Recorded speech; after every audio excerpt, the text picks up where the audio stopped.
These were the men who came to David at Ziklag, while he was banished from the presence of Saul son of Kish. They were among the warriors who helped him in battle. They were armed with bows and were able to shoot arrows or to sling stones right-handed or left-handed. They were kinsmen of Saul from the tribe of Benjamin. Ahiezer their chief, and Joash the sons of Shema the Gibeathite, Jeziel and Pelet the sons of Asmaveth Barakah, Jehu the Anathothite, and Ishmaiah the Gibeonite, a mighty man among the 30, who was a leader of the 30, Jeremiah, Jehazel, Johanan, Jozabad the Gederathite, Eluzai, Jeremoth, Beliah, Shemariah and Shephatiah the Haruphite, Elkanah, Ishiah, Azarel, Jozer and Jeshobim the Korahites, and Jola and Zebadiah the sons of Jeroham from Gedor. Some Gadites defected to David at his stronghold in the desert. They were brave warriors, ready for battle and able to handle the shield and spear. Their faces were the faces of lions, and they were as swift as gazelles in the mountains. Ezer was the chief, Obadiah the second in command, Eliab the third, Mishmannah the fourth, Jeremiah the fifth, Attai the sixth, Eliel the seventh, Johanan the eighth, Elzabad the ninth, Jeremiah the 10th and Macbanai the 11th. These Gadites were army commanders. The least was a match for 100, and the greatest for 1,000. It was they who crossed the Jordan in the first month when it was overflowing all its banks. And they put to flight everyone living in the valleys, to the east and to the west. Other Benjamites and some men from Judah also came to David in his stronghold. David went out to meet them and said to them, "If you have come to me in peace, to help me, I am ready to have you unite with me. But if you have come to betray me to my enemies when my hands are free from violence, may the God of our fathers see it and judge you." Then the Spirit came upon Amasai, chief of the 30, and he said, "We are yours, O David. We are with you, O son of Jesse. Success, success to you, and success to those who help you, for your God will help you." So David received them and made them leaders of his raiding bands. Some of the men of Manasseh defected to David when he went with the Philistines to fight against Saul.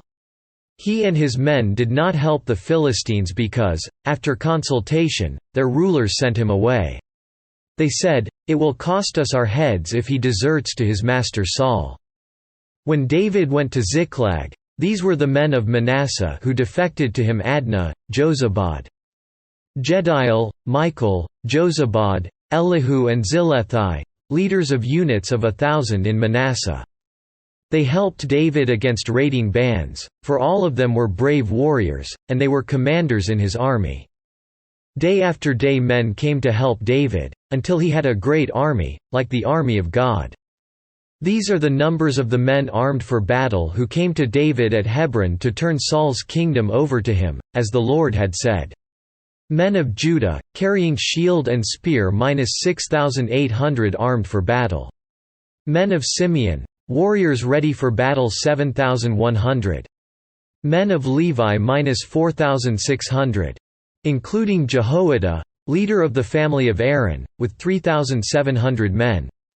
And Zadok, a brave young warrior, with 22 officers from his family. Men of Benjamin, Saul's kinsmen -3,000. Most of whom had remained loyal to Saul's house until then. Men of Ephraim, brave warriors, famous in their own clans 20,800. Men of half the tribe of Manasseh, designated by name to come and make David king 18,000. Men of Issachar, who understood the times and knew what Israel should do 200 chiefs, with all their relatives under their command. Men of Zebulun, experienced soldiers prepared for battle with every type of weapon, to help David with undivided loyalty 50,000. Men of Naphtali 1,000 officers, together with 37,000 men carrying shields and spears. Men of Dan, ready for battle 28,600. Men of Asher, experienced soldiers prepared for battle 40,000. And from east of the Jordan, men of Reuben, Gad and the half-tribe of Manasseh, armed with every type of weapon -120,000. All these were fighting men who volunteered to serve in the ranks.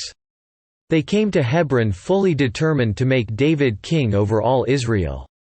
All the rest of the Israelites were also of one mind to make David king. The men spent 3 days there with David, eating and drinking, for their families had supplied provisions for them. Also, their neighbors from as far away as Issachar, Zebulun and Naphtali came bringing food on donkeys, camels, mules and oxen.